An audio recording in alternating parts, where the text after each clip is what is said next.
I want to share today with some thoughts about spiritual community, Tantric spiritual community.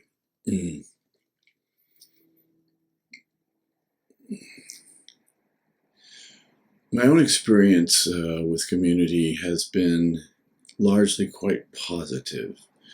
I spent some years in a celibate Vedantic monastery,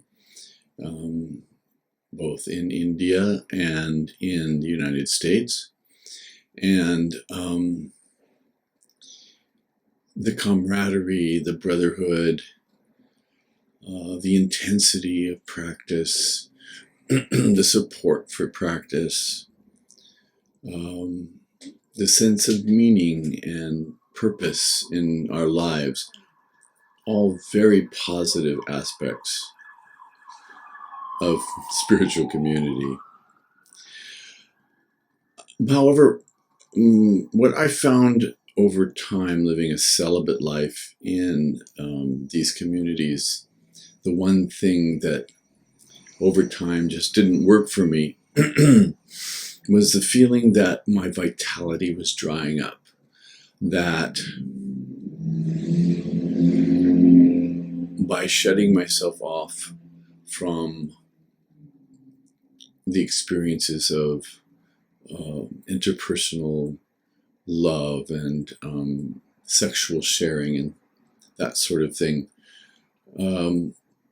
was missing, was an important thing that I needed to do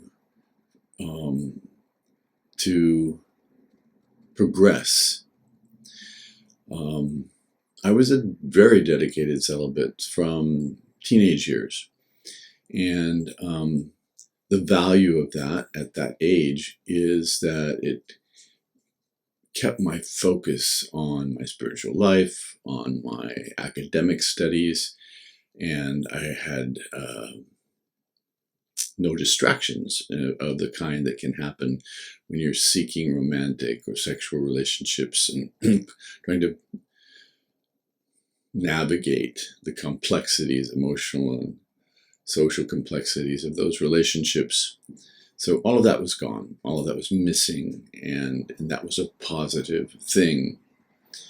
And it reminds me of the ashram, the Chaturashram, or 4 stages of life in Hinduism, where the first stage is this brahmacharya stage, or a stage of dedication to study and a celibate life. A period that lasts 12 years traditionally, before one then enters married life, and then after that retirement, and then renunciation. Now in the Tantric tradition, the emphasis isn't on renunciation but on dedication. So, this idea of a monk, which is a very nice word in English in that it evokes a certain lifestyle of dedication. But it also, for many people, implies celibacy. And so in that way, it's not quite the right word to describe the Tantric monk or nun. And in Sanskrit, there's the term sadhu. Sadhu means a good person, a holy person. And that holiness is not tied to any particular mode of life. It's simply a sign that one is dedicated to spiritual realization and who lives that through spiritual practice and the way they interact with other people and so on. So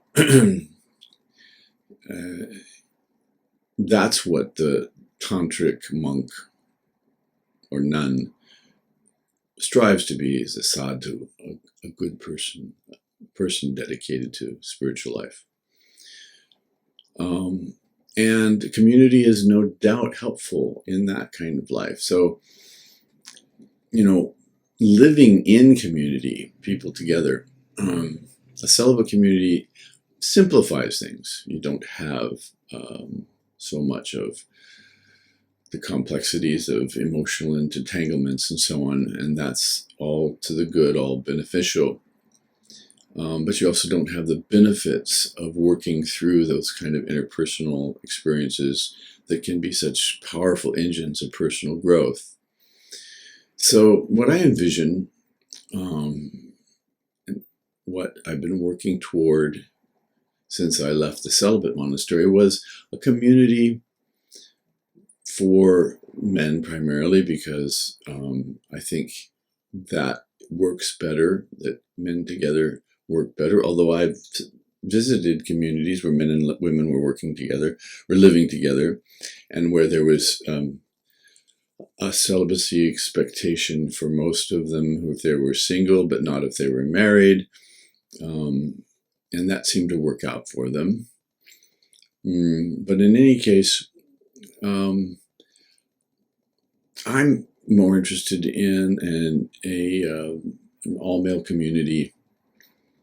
It doesn't have to be restricted to gay men, but certainly a gay inclusive community that did not expect celibacy, did not require celibacy, but permitted that if that was the preference of the community member. And the requirement would be that the dedication would be to the community and to spiritual life rather than to a particular person or persons, so that you avoid that kind of cliquishness that can happen even in celibate communities where, people align one to another and so on, as happens in any human society. But I've seen communities where there was considerable dislike among members who yet hung together and were successful in that sense because of their shared commitment to the work they were doing personally and also the service they were providing to society. And so that's what I'm looking for. Is what I would like to help bring into the world is a spiritual community, a tantric spiritual community that sees value in the kind of interpersonal relationships that can really stir the psyche and help you understand who you are in a deeper sense. At the same time, keeping the focus primarily on spiritual pursuit, the quest for enlightenment, and also service to the community, service that is to the spiritual community, and also service to the broader community. Those things are all useful in spiritual life. So, who wants to join? In the gay community, there have been glimmers of interest in this. There have been people who come forward and said that they wanted to be part of the community. There are a couple of monks of Ashram West, for instance, who live independently and at some great distance from me. And I haven't been able to offer a residential community simply because there aren't resources for it. I don't have personal financial resources to purchase a house or a monastery, and so far our community hasn't come forward with those kind of resources. But if there are those who do have those resources, who are interested in exploring the possibilities of such a community, come forward. I